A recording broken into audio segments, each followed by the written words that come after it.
नमस्कार बच्चों, आज हम आपकी पुस्तक कृतिका का तीसरा पाठ रीढ़ की हड्डी करेंगे। ये पाठ लिखा है जगदीश चंद्र माथुर जी ने। इसके लेखक हैं जगदीश चंद्र माथुर। तो ये रीढ़ की हड्डी, इस शीर्षक से आप क्या समझते हैं? सभी को पता है रीढ़ की हड्डी के बारे में, लेकिन ये क्या है? एक एकांकी है। ये पाठ एक एकांकी है, नाटक की तरह, जिसमें पात्र हैं लड़के वाले और लड़की वाले। दरअसल ये एकांकी एक ऐसी चीज़ को दिखाना चाहता है जो एक हमारी सामाजिक बुराई है। सही मायने में जैसे शादी ब्याह होते हैं तो उसमें क्या देखा जाता है? ज़्यादा सिर्फ लड़की वालों को ही और ख़ासकर लड़की को देखा जाता है। बिल्कुल नापा तोला जाता है उसे, और क्या करती है, क्या नहीं करती, इसको क्या क्या आता है, क्या इसे गाना बजाना भी आता है, मतलब ये सारी चीज़ें। तो उसी के ऊपर एक व्यंग्य, मतलब व्यंग्य के रूप में ये एकांकी पेश किया है जगदीश चंद्र माथुर जी ने। इसमें बताया है कि दो परिवार हैं, एक में लड़की वाले और लड़के वाले। लड़की वाले देखिए मैंने बता रखा है, लड़की वालों में कौन है? राम स्वरूप है, जो कि लड़की का पिता है। प्रेमा इनकी पत्नी का नाम है, उमा लड़की का नाम है, और रतन उनके नौकर का नाम है। और लड़के वाले कौन देखने आ रहे हैं उन्हें? गोपाल प्रसाद हैं और उनका बेटा शंकर है। तो राम स्वरूप जो है वो वैसे तो लड़कियों की शिक्षा के पक्ष में है। उसने अपनी बेटी को बीए करवाया है, लेकिन जो गोपाल प्रसाद है उसका बेटा वैसे तो एमबीबीएस कर रहा है। एमबीबीएस समझ गए, डॉक्टरी की पढ़ाई, लेकिन वो हैं थोड़े दकियानुसी स्टाइल के। वो क्या चाहते हैं कि लड़की जो हो वो थोड़ी पढ़ी लिखी हो, बस मैट्रिक वैट्रिक पास, मतलब 10वीं पास। तो इसमें दिखा रखा है कि जब जैसे किसी के घर मेहमान आते हैं, खासकर ऐसे लड़के वाले देखने आते हैं, तो घर में बिल्कुल अफरा तफरी मच जाती है। अपने मतलब नई नई चादरें बिछाई जाती हैं। जो इनका ड्राइंग रूम है उसमें एक तख्त बिछाया जाता है पहले, उसके ऊपर फिर अच्छी सी दरी, फिर कहते हैं धुली हुई साफ़ चादर जो अभी ड्राई क्लीन होके आई है वो ला के दो। तो वो मतलब बिल्कुल सजाते हैं घर, भाग भाग के सारा घर साफ़ किया जाता है। और नाश्ते के लिए भी बहुत सारी चीज़ें बनाई जाती हैं, कचौरियाँ वगैरह। लेकिन मेन जो बात है वो क्या है? रामस्वरूप कहते हैं कि अरे प्रेमा, अपनी बेटी को संभाल ले, उसको कहना कि अच्छा पाउडर शाउडर लगा के आए। पाउडर शाउडर क्यों? कि गोरी दिखे, सुंदर दिखे। रामस्वरूप जी चाहते हैं कि ये रिश्ता पक्का हो जाना चाहिए, क्योंकि हाथ से नहीं जाना चाहिए। लड़का डॉक्टरी की पढ़ाई पढ़ रहा है और बेटी खुश रहेगी, लेकिन जो बेटी है वो बिल्कुल सादगी से भरा जीवन जीने वाली और बिल्कुल स्पष्ट वक्ता, ईमानदार, पढ़ने लिखने वाली, और जिसको कोई ड्रामा अच्छा नहीं लगता, कोई शोशेबाजी अच्छी नहीं लगती। तो वो कहती है कि वो उसे पसंद नहीं है ये सब कि मैं लाली लिपस्टिक लगा के आऊँ या मैं मतलब पाउडर वाउडर लगाऊँ उससे गोरी दिखूँ। नहीं, मैं जैसी हूँ वैसी ही दिखनी चाहिए। तो इसलिए प्रेमा को कहता है रामस्वरूप कि भाई अपनी बेटी को समझाओ, अच्छे से आए वो उनके सामने और देखो ढंग से बात करे। और जब उनकी सारी लगभग तैयारियां हो जाती हैं तो वो कहते हैं कि अरे नाश्ते के लिए बाकी तो सब तैयार है, समोसे वगैरह, लेकिन खाने में जब वो देंगे तो बटर नहीं है। अब कहते हैं अरे रतन, जा जल्दी से दौड़ के तू बटर लेके आ।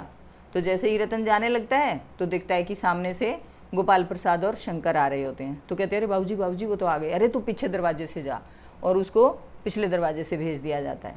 कमरा बिल्कुल व्यवस्थित है, उनकी बहुत आदर सत्कार के साथ रामस्वरूप जी उसको, गोपाल प्रसाद को और शंकर को मतलब स्वागत करते हैं पहले, फिर उन्हें बिठाते हैं।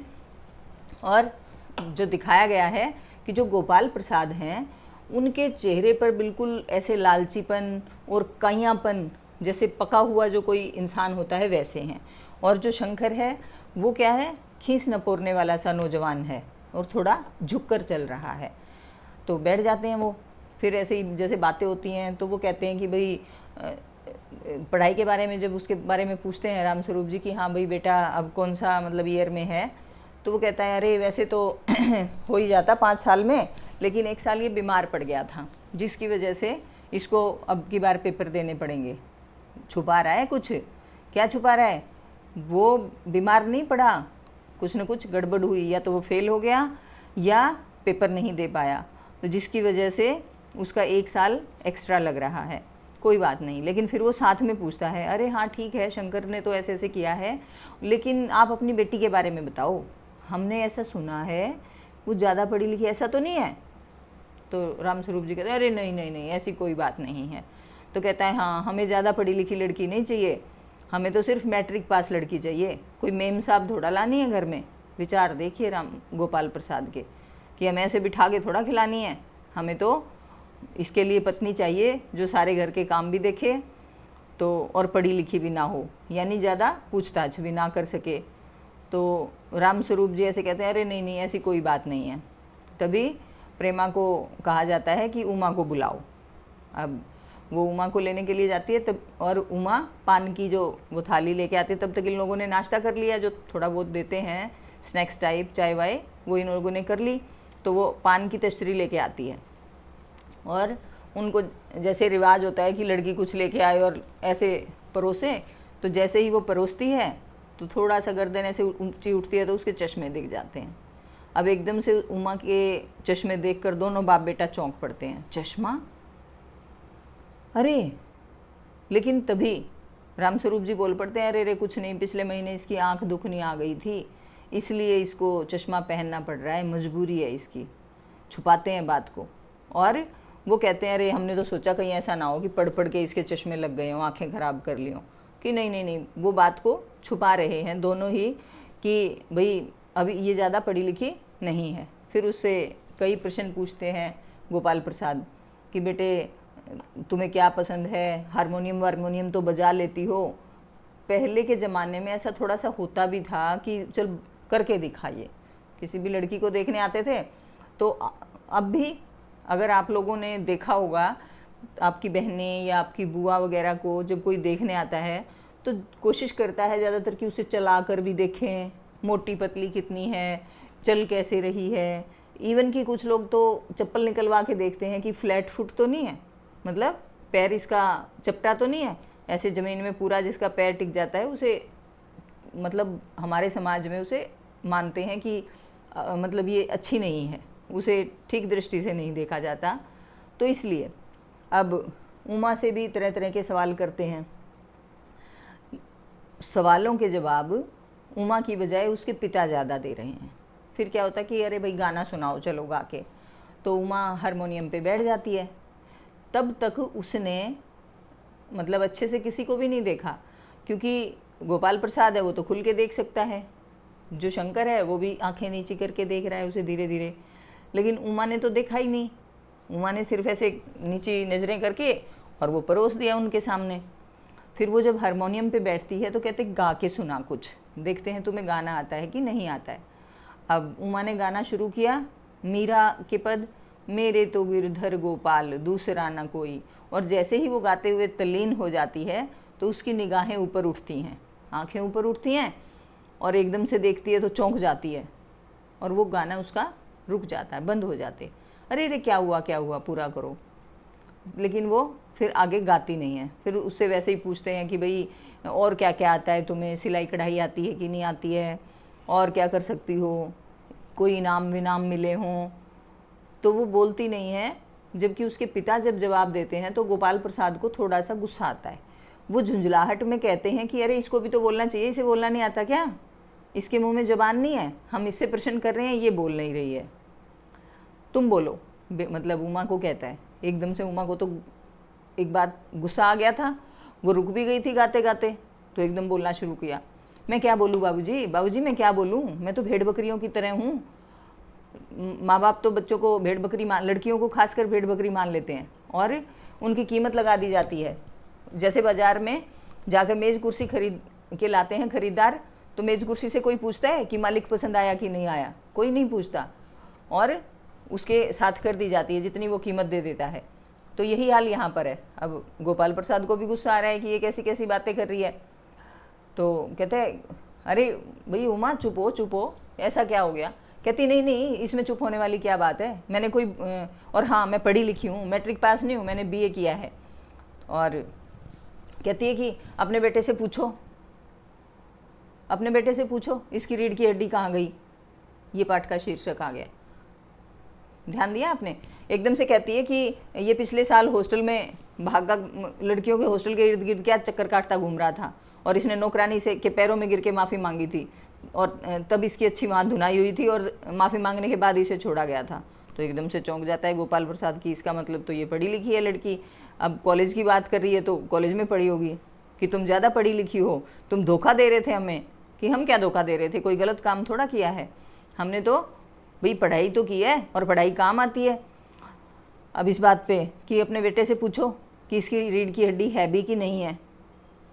क्या हुआ था कि वो लड़कियों के हॉस्टल के इर्द गिर्द चक्कर काट रहा था और हॉस्टल वार्डन ने देख लिया और उसकी वहाँ पर जमकर धुनाई हुई, जिसकी वजह से उसकी रीढ़ की हड्डी में चोट आ गई, इसीलिए वो झुक कर चलता भी है।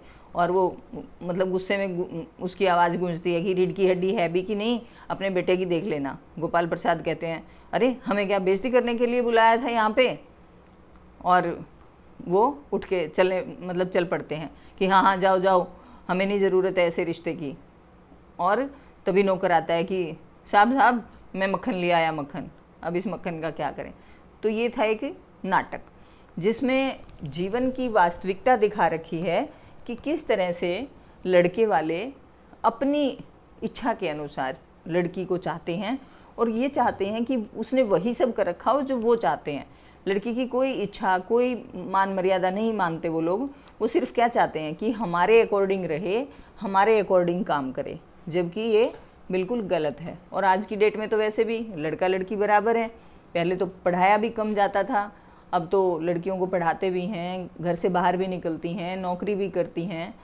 तो ये था आपका एक एकांकी जिसमें लड़के और लड़की वालों के बारे में बता रखा है। आप लोग समझ भी गए होंगे कि ये पाठ का नाम मतलब व्यंग्य है कि रीढ़ की हड्डी कहाँ गई, यानी कि चोट लग गई होगी और जिसकी वजह से उसका एक साल खराब भी हो गया। तो ये था आपका पाठ। थोड़ा सा चलो इसके प्रश्न और देख लो एक बार।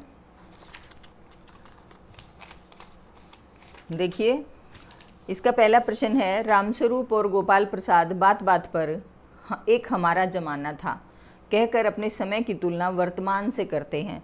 इस प्रकार की तुलना करना कहाँ तक तर्कसंगत है। हाँ देखिए, इस नाटक में एक बीच में एक बात और हुई थी कि जब ये बताया गया कि भाई ये बीमार पड़ गया था और इसका एक साल ख़राब हो गया, तो क्या कहा कि अरे एक ज़माना था, ये लोग तो कुछ भी नहीं, आज की पीढ़ी तो तभी बीमार हो जाती है। एक हमारा ज़माना था जब हम घर से लौटते लौटते 12-12 कचौड़ियाँ उड़ा जाते थे, खा जाते थे, और फिर जब खाने की बात होती तो जम के खाना भी खा लेते थे और हमारा कुछ भी नहीं बिगड़ता था। हम ना कभी बीमार हुए और मस्त मोला रहते थे। जब तो एक 4 आने में इतनी सारी कचौड़ियाँ आ जाती थी, एक आने में ये आ जाता था। तो तुलना करना, इस पाठ में यही कहा है कि ये बात कहाँ तक तर्कसंगत है। तो देखिए कुछ बातों में तो ठीक भी है कि भाई स्वस्थ रहते थे, एक्सरसाइज करते थे, मतलब कम खर्चे में ज़्यादा चीज़ आ जाती थी, तो वो भी ठीक है। लेकिन अगर हम ये देखें कि आज के युग के हिसाब से चलें तो वो चीज़ हो नहीं सकती।